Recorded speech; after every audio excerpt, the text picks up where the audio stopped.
Director Steven Spielburg of E.T. and Jaws has spoken up about his new movie Disclosure Day, which is a film about the government attempting to conceal aliens from the world and the people of the world. Spielburg stated, "There have been so many videos backing up eyewitnesses' testimonies, creating more credibility among the witness space." He continued by saying the witness space expanded when people began switching from the BlackBerry to the iPhone. Witnesses have been coming forward since Roosevelt. Since the 50s, he spoke about how he had seen all the documentaries and he saw that a lot of people from Congress, from the military, had been coming forward. He continued, "It was really 2017 when the New York Times had given us a whistleblower. The flare footage of the Tic Tacs, and they were moving at around 120 miles per hour through the air, doing things that were impossible for any conventional aircraft to fly." Spielberg calls his movie scientific speculation instead of science fiction because of the overwhelming circumstantial evidence. He adds that based on the evidence he's been gathering throughout his entire life, he believes aliens are here and that they've maybe always been here. He added, "This film is really about humanity, communities, and people, and the things that divide us, and things that could be occurring that could bring us together." He felt that this was an opportunity to talk about the loss of community, the loss of human connection, and an attempt to try to find a common ground of people that you absolutely oppose in belief systems. He wanted to make a story about how to bring humanity together again. It's interesting that Spielberg actually did 42 drafts of the script to get it to where he wanted, because every actor that he casted inspired him to alter the screenplay and their character, and he saw things about them that he wanted to add to the script. So this really truly shows how a creative thinks. They're always able to adapt. They should be able to adapt to different circumstances, to different people who they encounter, to different situations. And their minds are changing all the time. The wheels in their brain are constantly changing. And that is literally how you make a good movie. Thank you, Steven Spielberg. Moving on to Gen Z director Kane Parsons. Parsons has recently spoken up about using AI in his films, and he states that he absolutely does not want to embrace AI. To quote, "For me, the whole point of doing what I'm doing is that art is a way of processing life. That is inherently what it is supposed to be for most people. I don't see the value in outsourcing any element of that. If I see anyone else's projects and that an element has been, that they use generative fill to change something about the scene, it just shuts off a part of my brain that wants to know more about that world and wants to look for details.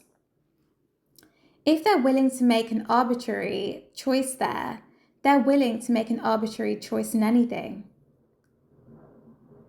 He stated, "If I could snap my fingers and make generative AI disappear forever, I probably would," Parsons said. "Creatively, I get no enjoyment from using those tools. It defeats the purpose entirely for me." In terms of using AI to simplify VFX tasks, he followed with, "Right now, it's difficult to discuss objectively because there's so much at stake and so many genuinely harmful consequences already happening."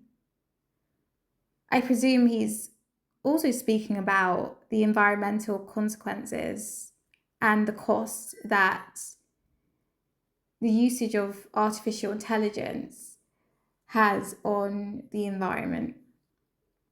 "What interests me is interrogating it artistically," Parsons said. "We already live in a world where you walk outside and there are billboards and signs that are obviously AI slop. That's become part of our visual reality. To me, generative AI feels less like innovation than a symptom of a broader cultural and economic rot." He added, "I'm interested in using that iconography in art, not using AI to make the art itself, but examining what it represents. I definitely want to explore it further in the future projects.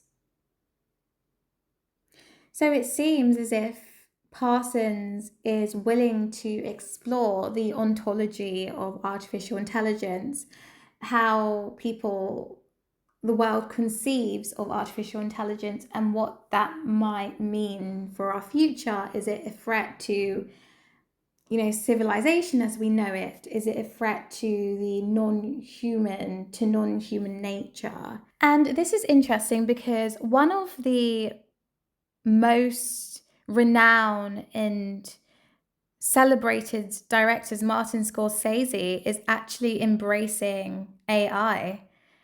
So he recently directed the film Taxi Driver, and Scorsese has joined the AI firm Black Forest Labs as an advisor to try to push, as he says, the bounds of creativity to create deeper and richer experiences for audiences.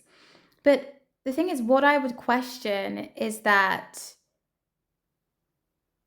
artificial intelligence can only do what human beings have already done.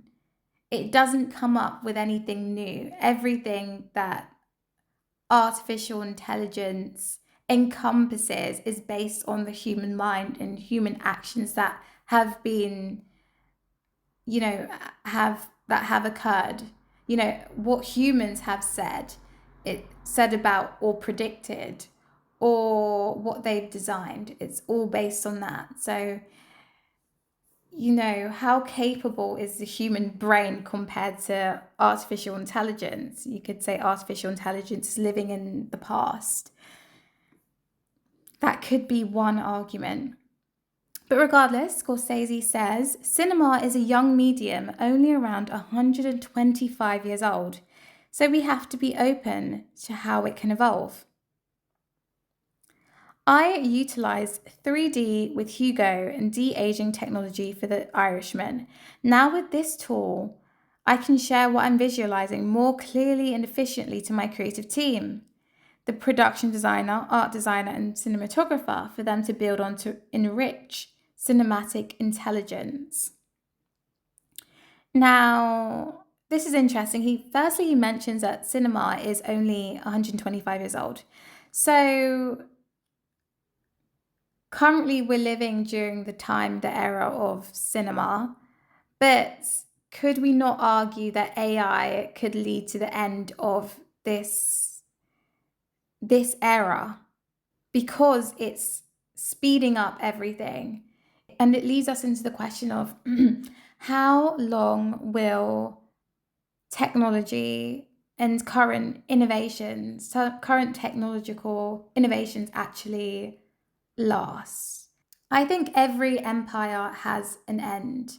Every movement has an end. So, the Enlightenment was a movement. And how long did that last? The Industrial Revolution, how long did that last?